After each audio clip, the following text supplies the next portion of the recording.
Hi, good evening. Welcome to tonight's table talk with our families. My name is Alicia Newell, and I have the privilege of serving as the Assistant Vice President for Student Affairs. And tonight's conversation is all about student involvement. How do students get involved outside of the classroom, and ways to just stay connected and really make Wichita State their home away from home, and having that feeling of a sense of belonging and support. I've been with the university for roughly 20 years. And in my time, also as an alum, I would say probably one of my fondest memories was starting a student organization that did not exist for me. And so when we talk about, student belonging, there's so many opportunities. It's if we don't we like to say that if we don't have something available for students.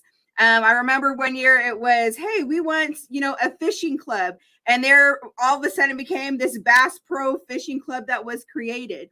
Is how do we work with students to create that experience and environment that they want and they long for? And so with me tonight, we have our expert in the house, Dr. Gabriel Fonseca, who serves as the Executive Director for our Office of Student Engagement, Advocacy, and Leadership. And he's going to share more information with us about ways your students can engage and connect on campus and outside of the classroom with the many opportunities they have within his office. So stay tuned, and let me turn it over to Dr. Fonseca to introduce himself and jump right into tonight's topic. Awesome. Thank you so much, Alicia. Good evening, everyone. My name is Gabriel Fonseca. I serve as the Executive Director in the Office of Student Engagement, Advocacy, and Leadership. I have been with the university since spring of 18, so going on my 7th year at the university, working predominantly in our student involvement areas on campus. Part of my work, I get to work with our amazing staff that work with our students to create opportunities and memories for students on campus, and predominantly working with our Student Government Association at the university as well. So tonight I'm going to talk a little bit about ways that your student can get connected and involved on campus, both through student organizations and through Fraternity and Sorority Life. And I'm happy to answer any questions that come up throughout the evening as well. So in our office, we really believe that when a student arrives at the university, whether they're a brand new first-year student or a transfer student, that we believe that any student starts somewhere, and we want them to start here in our space. Whether you have a brand new student at the university or everywhere in between, there's always opportunities and spaces to be connected to our office and on campus as well. We'll go to the next slide.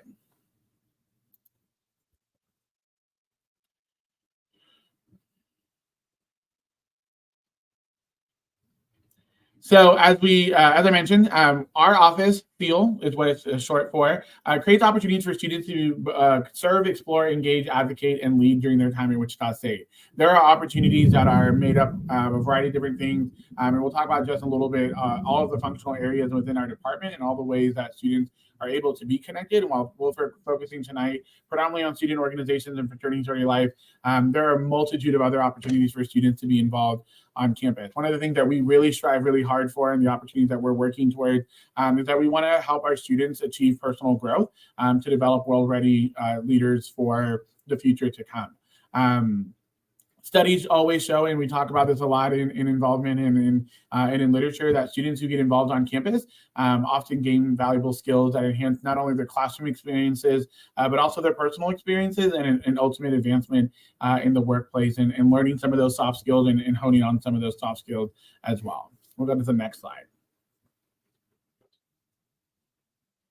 So our office is made up of civic engagement, which houses all of our volunteer and service opportunities, our Fraternity and Sorority Life area, leadership development, and our national student exchange, our student government, our shock and support locker, which is our basic food insecurity program, recognized student organizations, and then we also coordinate off-campus housing and student support for students who live off campus, so that we can still maintain that connection to campus, and that they're still finding their spaces and places on campus. To the next slide. So when your student arrives at the university in August, there will be a lot of things that they will have an opportunity to immerse themselves in, and lots of opportunities to kind of make their transition on campus. The very first thing that we encourage students to be connected to and attend is our community involvement fair. This is about 100 different student organizations, a multitude of campus departments, and a multitude of community agencies where students can kind of get an understanding of what is available to them on campus. And kind of like Alicia was mentioning earlier, if there's something that a student that we don't currently have, it is so easy for a student to start an organization. We're going to encourage them to join student organizations. Again, there are a lot of them, and we'll talk about just a little bit about how they can kind of get a head start on thinking about that. If they're interested in fraternity and sorority life, there are multiple recruitment processes that are currently going on right now as we prepare for the fall semester as well.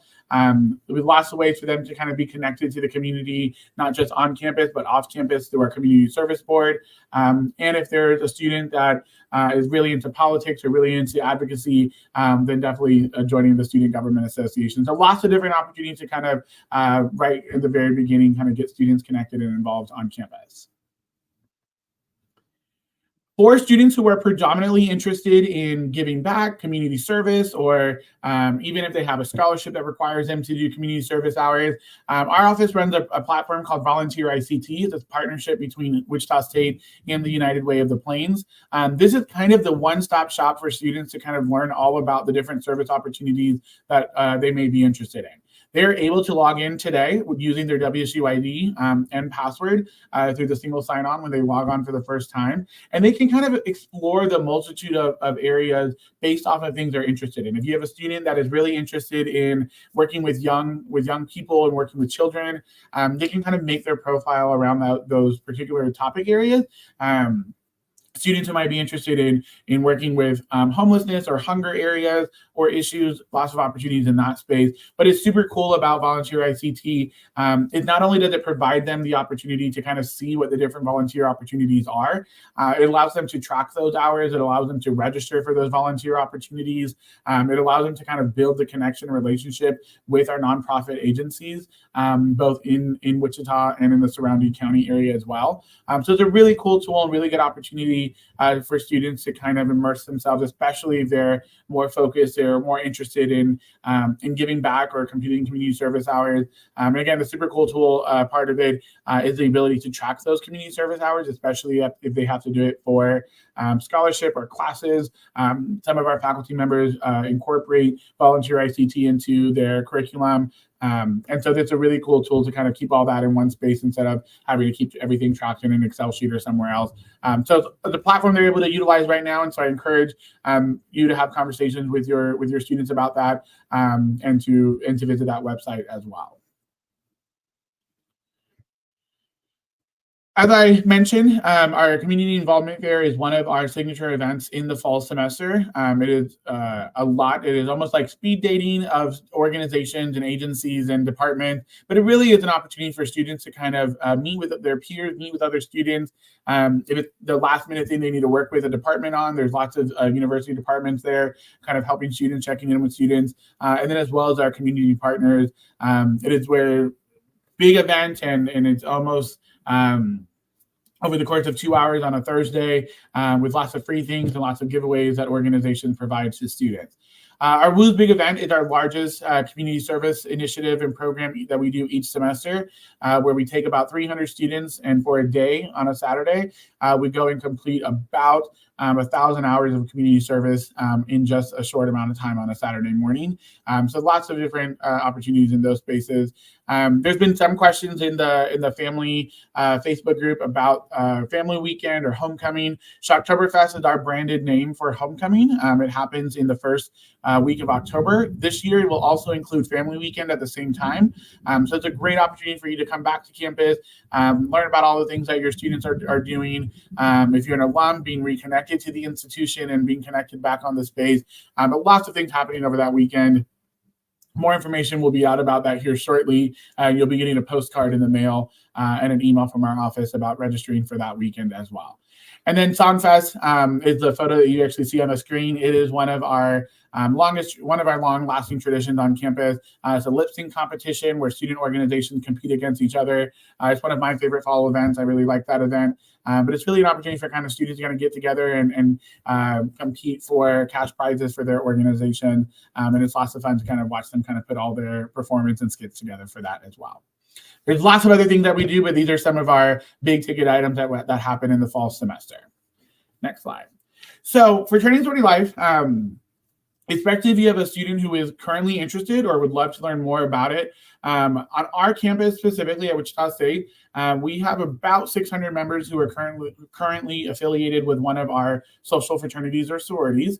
We offer about 25 different chapters over across 4 different governing councils, and I'll talk about each of those in just a little bit. The really cool thing about our Fraternity and Sorority Life community, one thing that we're very proud of, is that as a community connected to all 600 students, we have roughly a 3.49 GPA average for members who are affiliated with the community across each semester. Most of our if not all of them. Most of our members are always above the average of GPAs on campus. Fraternity Sorority Life on campus is very different than Fraternity Sorority Life experiences at other institutions. And I'll kind of break them down council by council in our next slide. So I will jump into the next one. The benefits of membership for fraternities and sororities, not only the impact of brotherhood and sisterhood, but really that kind of connection to a larger community. Some of these organizations have been on campus for over 100 years and have been affiliated with the university in one way or the other, either through a different name earlier in the years to a name today. So lots of alumni who are connected to these organizations. All of them are affiliated or connected with a national organization. And so you have brothers and sisters across the country who are affiliated with the same fraternity or sorority as some of our students are. These are values-based organizations that are also majority service-oriented, and while they're social in nature and they function very differently than honor societies or other type of student organizations, there is an impact of a significant alumni network that students are able to tap into, not only students who have been at Wichita State, but alumni from all across the country who have been connected or affiliated with one of our organizations or one of the national organizations has been connected with.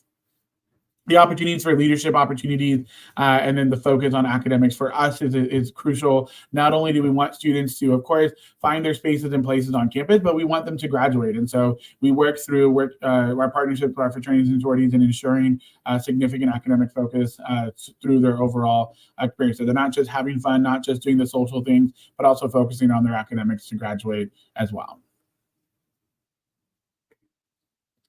So as I mentioned, our community is divided into 4 councils. Each of those councils have several organizations that fall under it based off of the type of organization. Our Cultural Greek Council is our first one. They house all of our culturally based fraternities and sororities on campus. Those are the ones that we currently have active. Each of our councils as a conglomerate has a philanthropy or a partnership within the community or regionally or nationally. Our Cultural Greek Council worked with the Wichita Public Schools, predominantly at the Wichita Southeast High School, doing mentorship, tutoring, and just overall development of the students there. Each of these organizations all have different recruitment processes, and to learn kind of more about those things, we encourage students to visit not only our website on wichita.edu/seal, but also visiting the social media of each of those organizations to talk a little bit about the specific ways that you can learn about those organizations or be recruited into those organizations, or even to learn more about those organizations. The Cultural Greek Council in the fall semester during our Welcome Fest, which is the first 6 weeks of the school year, will host an informational where they'll all be present not only at the involvement fair, but they'll also have a separate event where students can kind of ask some questions one-on-one to the members who are present there. Our next slide. Our Interfraternity Council houses our male fraternities. We currently have 7 of them. Their national philanthropy, the partnership they work with, is not only the Shocker neighborhood, because a lot of those fraternities have facilities or houses off campus in the Shocker neighborhood, but they also work a lot with the Movember Foundation. Those organizations and those chapters are currently in their recruitment processes. They recruit 365 throughout the whole year. So if any of your students are interested in joining these organizations. Same thing, visiting our website to fill out the form there, but also to get in contact directly with the recruitment representatives from each of those councils, and visiting the social media for those organizations. If any of your students have not attended orientation yet, at the end of each orientation, there is a informational with our fraternities and our sororities where each of the organizations are there present. So again, providing some more opportunity to be connected to students. Our National Pan-Hellenic Council is one of our newest councils. Even though the organizations have been on campus for several years, about 2 years ago, we separated the National Pan-Hellenic Council from the Multicultural Greek Council, which is now today the Cultural Greek Council. And these house our historically African-American organizations or fraternities and sororities on our campus. We have 8 of the 9 that are currently active, ranging from both women organizations and male organizations. Each of them also have very different recruitment processes, and most of them happen in the spring semester, depending on the intake process policies of those organizations. NPHC, and so our National Pan-Hellenic Council and our Cultural Greek Council mostly take second semester freshmen to join their organization, but there's also ways to be connected with them in the fall semester if you have a student who is interested in those organizations. Same thing, encouraging students to visit our website to learn more about these organizations and to get in contact directly with their recruitment folks too. And then lastly is our Pan-Hellenic Council. These are our women organizations. We have 5 of them. Their community connection is connected to the Circle of Sisterhood, which is a national organization, and then the Harbor House, which is our regional one for these organizations. Pan-Hellenic Council does a very different recruitment process than the rest of them. It is a very formal process. The women who go through this process actually go through a formal recruitment process over the course of 4 days, where they meet all 5 organizations, get to know all 5 organizations, get to meet members who are currently affiliated with those organizations, and then at the end of the 4 recruitment days are paired with an organization based off of the student experience and the chapter experience.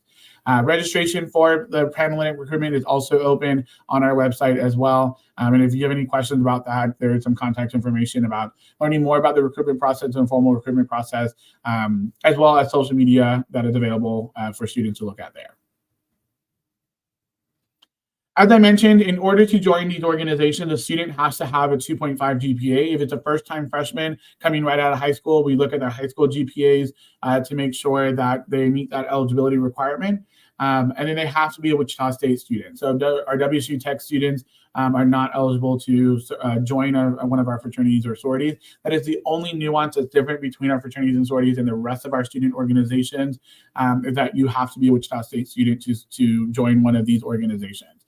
Those are the 2 foundational requirements for all of our fraternities and sororities. And then, as I mentioned, each of the councils run a very different recruitment process. As I specifically mentioned for Interfraternity Council, we encourage them to attend a council recruitment event that will happen within the first 2 weeks of the school year, where they'll have an opportunity to kind of meet all 7 organizations and kind of see, my lights went off, hold on a second, to kind of see which one they might be interested in. We encourage them to follow chapters on the social media. There's also on the website, under Fraternity and Sorority Life in the SEAL website, are the names of the presidents and the recruitment contacts for each of those organizations. And each of those organizations will also host their own designated recruitment events over the summer, as well as during the school year. For our Cultural Greek Council and National Pan-Hellenic Council, those students who are interested in those councils, we encourage them to attend their informationals at the start of the school year, as well as a yard show that will happen on the second week of the school year to meet those organizations. They're also a great opportunity to meet with the alums of those organizations and kind of be connected in that way. And then each of the individual chapters will also host an informational or a week throughout the year where you'll be able to learn more about those organizations. And then our Pan-Hellenic Council, to learn more about them, definitely visit the website, wichita.edu/seal or wichita.edu/meetpc, where they'll register for primary recruitment. That link is there and it's also active right now. If you do have specific questions about the Pan-Hellenic recruitment process, I'm happy to answer those. And also, if you just reach out to the office, we're also happy to talk to folks about that as well. Primary recruitment does happen in August and roughly ends right before Labor Day. And then in the spring semester, they'll do their continuous open bidding, which is an informal recruitment process. So those are the only ways to join the Pan-Atlantic communities, either through their formal process or through the open process in the spring semester.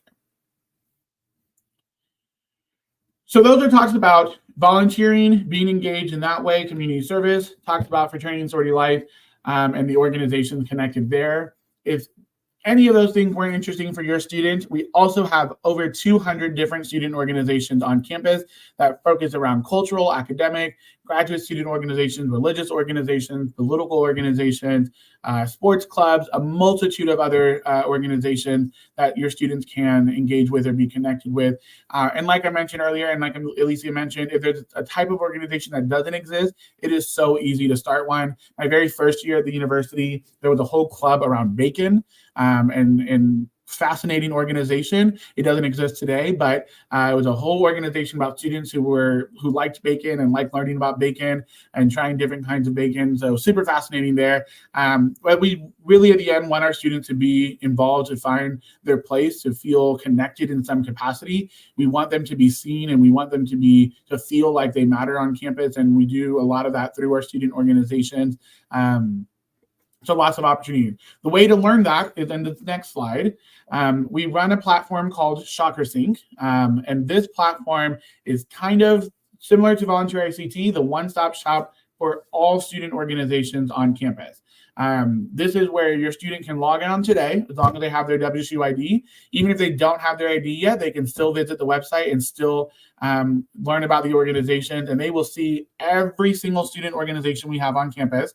On this slide specifically, under the organizations tab, they can go look at specific categories. If they wanted to find just all the social organizations on campus, they can hit that drop-down menu and click social. They want to learn about all the academic-based organizations that are on campus, they can click that drop-down menu and visit all of those. This will list all of them. If a student clicks on one of those pages that are there, it will take them to the organization portal, where they'll see who their president is, see who their recruitment person is, or their membership person is. It will give them a list of all the type of events that organization has had in the past, a blurb of the organization, and to kind of give the student an inside look up to what the organization is. If they log on to the university or log on to ShockerSync directly, they'll also be able to utilize the events tab and see every single event that a student organization is hosting on campus. They host last year roughly about 1,100 events just out of student organizations. And so those are great opportunities for students to be connected and great opportunities for students to view them. And so I definitely encourage your students to spend some time there to visit the website and to learn more about our organizations. That page also has all of the organizations through Fraternity and Sorority Life, all of them that are connected to my office, all of them that are connected through other student affairs divisions or departments on campus, as well as other university departments and resources as well. This is a great space for students to learn more about basically everything that is out of the classroom experience that are designed for students to find their place in space here on campus. And then our last slide gives you an opportunity where you can be connected with us. Definitely encourage students to follow us on social media to be connected in those spaces. This is where we post upcoming events, highlights for organizations, highlights for things that are coming soon. So definitely encourage students to visit those and to follow those pages and websites as well. And that is my presentation, and I'm happy to answer any questions that folks may have. If you need me to go back to something or repeat something, I'm happy to do that as well. So I will yield for some questions. Thanks, Alicia. Absolutely. We have a lot of great information that was shared. And one of the things that I just want to reiterate what Dr. Fonseca had mentioned was about ShockerSync. And this is our platform that students have access today to get in to see all of the student organizations that the university has. And this platform is constantly being updated, right? With different organizations as they present their idea or organization to your office to be approved for a student organization. And so the one thing that I can't stress enough is that encouraging your student to sign up and create their account in ShockerSync, it allows them to go ahead and say, I'm interested in this organization, one of the things that we find is that some of our organizations will have like a back to school welcome, a volleyball match, they'll do a barbecue. And so if your student is connected, they're going to get information from that organization of, hey, we're hosting this event, come on by. And what I like to share with families is that a student can't go wrong by connecting just because they sign up as a member of the I think one of my favorite ones when probably maybe like 10 years ago was the Hammocking Club. Yeah. And this was a group of engineering students who were so stressed out in classes. They're like, we just want a place to hang around and chill and relax and talk, but like not have to really interact with each other like physically or even verbally if we don't want to, but we want to be around other people. And so they created the space for hammocks, and it's still there outside of Wallace Hall. Absolutely love it, right? But it's, hey, if you have time, this is when we're going to meet up and come by. The worst thing is they just wasted an hour of their time that they can never get back, right? The best thing is that, hey, I just met 5 new friends that now I am loving life and I have my tribe on campus. And so it's great because those are some of the type of opportunities that are presented. So I absolutely love everything about this office, because when we think about some of Wichita State's longest standing traditions on campus, they come from this office. And so it's really, our staff within our SEAL department, they are cultivating and maintaining rich history, campus, and traditions that our students are able to engage and connect with. And so a lot of great stuff. So we have a couple questions. Yeah.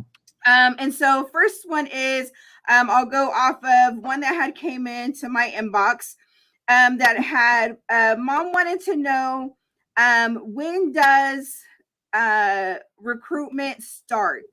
Yeah, so recruitment will start the day after Clash of the Colleges for Panhellenic recruitment specifically, and I'm going to stall while I look up my calendar to tell you. The 24th of August, so it does start on a Saturday, and it will go through a couple of days after that, right before Labor Day. And Panhellenic recruitment, and this is just kind of put that out there, they are a day long each day. We try really, really hard to kind of make sure that we have some breaks and times in there, but when we want them to experience meeting all 5 of our organizations, predominantly the Panhellenic community, that can take some time. And so they are all day. We feed them, we take care of them. They're in the Omega Court, which is where the sororities have their facilities at. But they do go all day, starting around noon, and then go all the way through into the evening. And we try and do it at a time where classes haven't gotten too heavy yet, but also where we're not too far in the semester where people can't find their connection there. But it does start on a Saturday right after Clash of the Colleges, and the first 2 weeks are kind of slowing down a little bit, and then this picks up from there. Perfect. Another one is, my student is very shy and an introvert. There's so much to get involved with. Where would you encourage them to start? Yes, that is a great question. So couple options. The first thing is definitely ShockerSync being the first great tool, kind of like Alicia was mentioning, of if your student kind of goes through it and they're like, I'm interested in this, and this, these presidents and the membership people or membership coordinators of each of the organizations, they get that alert when someone has said, I'm interested in this organization. And that organization leadership has their own process to do it. But most times we'll reach out to the student to express kind of like, hey, if you want to talk about the organization, let me know. Here's my email. That's one step. The other option is, because there are so many things that can be overwhelming, and I recognize that completely. If your student wants to reach out to our office, our staff has started this new process, not only our full-time staff, but our student staff and some of our other student leaders and our ambassadors, to kind of meet one-on-one with a student to learn more about, what are you interested in? What's the thing that makes you excited? What's the thing you want to learn more about? What's maybe the challenge you want to like overcome or whatnot? And we kind of give them options of ways to be connected. It may not be through one of our student organizations. It may be through one of our service partners or service organizations or some of our internal organizations. It may not be a fraternity sorority, but it may be an honor society or or vice versa. So we really kind of have that more one-on-one intentional conversation with a student to kind of learn more about them. And we kind of present all of the options to them and work with them based off of how they've expressed their interest or what they're interested in. So you have a student that maybe want to start that direction. Our staff is ready to meet with them and engage with them, but definitely also utilizing the Chakra Sync platform and clicking that I'm interested button of those organizations, because they'll also reach out and invite students and let them know our first kickoff event will be this day, and we look forward to meeting you or seeing you there. So lots of different ways to do it, but it can be overwhelming, and I don't want them to automatically go and find everything and say, there are 250 things. How do I find the thing for me? Let us help you with that. And we're definitely happy to have that conversation with your student on that more one-on-one basis. If they want to meet with a student, our student staff and our ambassadors will meet with them directly. If they want to meet with a staff member, we'll do the same thing there as well. Yeah, I think one of the things that I absolutely love about Gabe's team is that they're always on standby and ready to talk with students. And it's, what are your interests? What brings you joy? What are some of the things that you're missing from home? And that's always a really great question, is what is it that you're missing from home that you used to do that you haven't found here yet, and helping us connect with them. One of the things that will happen is as soon as your student gets on campus, they will receive a couple notifications from our team. And one of that requests is going to be, are you interested in or need assistance with, and it's going to list multiple things. Mm-hmm. One of those is, I'm interested in learning how to get involved. I'm interested in X, Y, and Z. When your student clicks that, it's going to go directly to Dr. Fonseca's team, and they're going to reach out to make sure that your student is getting connected. Now, the hard part is, we're going to reach out, we're going to send emails, text message, we're going to make a phone call, but they have to respond and show up. And I think that's often kind of like the hard part is, hey, we want you to get involved and connected, but we need them to do their part. And so a lot of communication. So going back to that orientation conversation, right? Students need to check their email. I know that Dr. Fonseca's team and our student affairs team, we're putting together a lot of information of, hey, here's what's coming. Here's what to look forward to. Here's what's coming. You know, I know the garage party is a huge hit for your office. It's one that there's a long line that normally goes around a building or a block or something for students to get into. And so all of that information will be sent to students' emails. And it's just like, hey, here's an opportunity to get connected. Come join us. Another question that's in the chat is, I see the minimum GPA is a 2.5 cumulative for fraternity and sorority membership.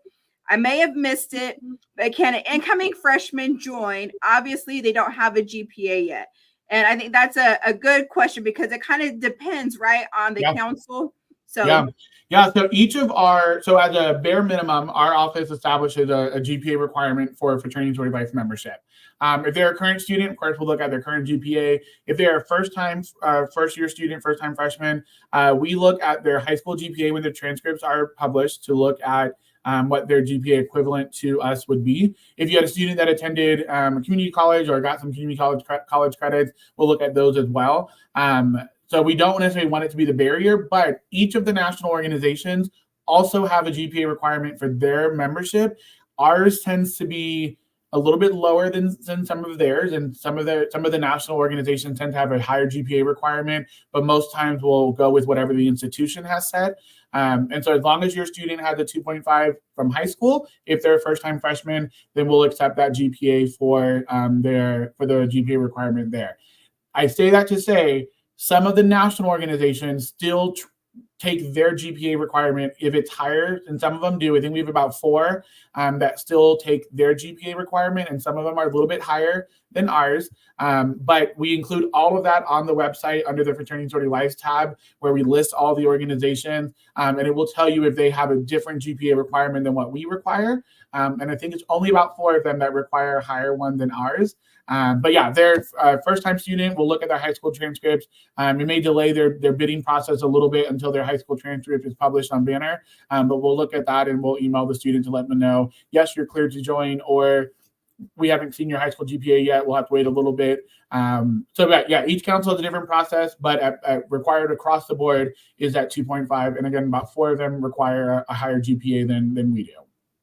Yeah, I think that's always a question we get from families, especially families who will have a legacy coming in, and they're like, okay, like I have a little Alicia coming in as a member of XYZ organization, right? And the other thing that I would encourage you is that if you do have a student that would be coming in potentially as a legacy, and you did not go through the intake process with the Wichita State chapter, I would encourage you to connect with the Alumni Association and for this area, because they would also be able to give a lot of inside information on what that process will look like for your student here, and then also what some of those requirements are that Dr. Fonseca had addressed, because it does differentiate. But also, whenever in doubt, just don't hesitate to contact a staff member in our SAIL office, because they are always on standby, ready to help. Yep, absolutely. Any other questions that may be out there? I know that we talked and covered a lot.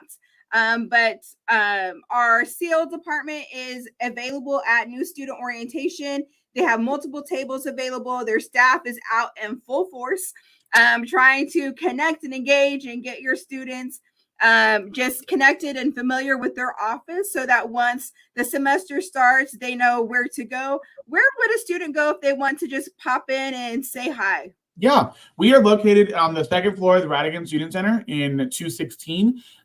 We right next to our student government office and right down the hall from our Office of Diversity and Inclusion, in that little courtyard lounge area on the second floor of the building. The door is always open during the day, so stop by, and there's always someone here who is able to answer whatever question. Even if you just want to tour the space or want to see what's happening here, we're happy to sit down and talk to folks about all the different ways to be connected. And one of the things I want to throw in there, because I saw some of these questions in the family Facebook group. On the first day of classes, first 2 days of classes, the division hosts a variety of welcome tables throughout the campus, and we participate in that as well. And they will get a calendar of our entire fall semester and all of the events that our office and our internal organizations will host throughout the fall semester. So they will see everything that we are doing, and we are just doing a chunk of what the entire institution, but also all of our student organizations, as I mentioned earlier, about 1,100 events were hosted by organizations just in the spring semester. And so last year, not spring semester, could you imagine? All of those things that are happening there, but they'll get a calendar of our entire fall events and everything that is happening, all of our big ticket events, all of our different things that are happening in our department as well. And then the first 6 weeks of the school year is something we call Welcome Fest. And it is a jam-packed 6 weeks to help with that transition, help with that connection. And then the end of that 6 weeks is our Shoptoberfest, or family weekend homecoming experience. So they'll also get a calendar of everything that's happening during the first 6 weeks of the school year. So they won't be bored, to say that. But it's also just lots of opportunities for them to visit campus, feel connected, to find their space, and to get out of their rooms and have something to do when classes are over as well, on top of doing their homework and all those other things. Lots of different ways to be connected and socialize on campus too. Yeah, I think that's a good reminder. You had shared Family Weekend. This is something that Dr. Fonseca's office does sponsor. And it's a really great way for, I like to share with parents, August, students are so excited, and either they're excited to leave home, there's like that nervousness, anticipation. And so August, they're transitioning. September, they've kind of gotten into a groove. In October, it really hits home, and they're like, oh man, and that's when homesickness really kind of begins to hit in, right? Set in. And so it's a great time for families, especially those, out of town, but even those locally. We want you to come and really find ways to make Wichita State a part of your family, because if this does not feel like home to your, like Dr. Fonseca had shared, then it's going to be really hard for us to graduate them. That student connection piece and belonging is so critical in their overall development and success as a student. And so that means families are a part of that, coming back and walking that journey, having them show you where their classes are at, meet their friends. Some of the things that we have, I think one of them was a Family Feud night that we did one year. And it was like a battle of the families, and it was so fun. Like, I absolutely loved it. And so a lot of events, you can go to our website. There's more information that will be coming out. And also another shameless plug is that if you have not already had time to sign up for our parent family newsletter, I would highly encourage you to do that, because one of the things that we do is we are pulling out information of what's happening holistically around the institution. And so if there's events or things that are happening within our student engagement office, we're going to pop those in, because we want you to remind your students of, hey, the garage party's happening this Friday. Do you plan on going? They're going to be like, how did you know about that? And so it's, how can we help you help your student, right? And just finding ways to get connected on campus, and just have that full-on experience. And so if it's anything from leadership, service, student organizations, it could be a cultural, an academic, or religious. I mean, you guys really do it all. There's something for everybody. And if there's not, it doesn't mean that it can't exist. It just means we have been waiting for you to create it, right? Yes. Yep. And so working with our student engagement office, a lot of fun opportunities. And we look forward to connecting with you and your students once you arrive. Any final words of advice, words of wisdom that you would like to share, Dr. Fonseca?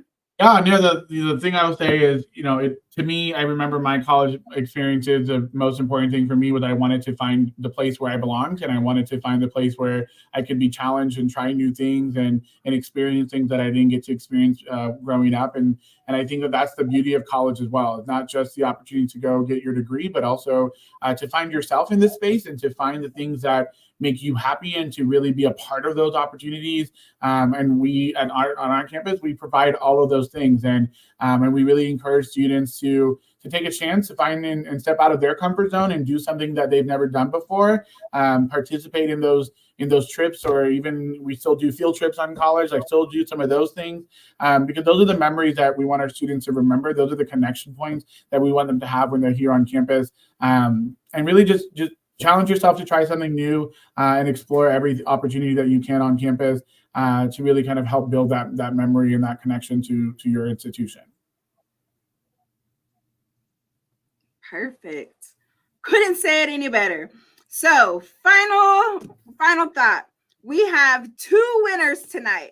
And so I would like to drum roll here. Our winners tonight for joining us in this session.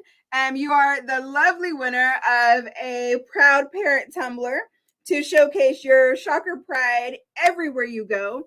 It will keep your drinks cold, and you are always be in style with your tumbler. Our winners tonight are Eichner Guthrie and Carrie Bucom.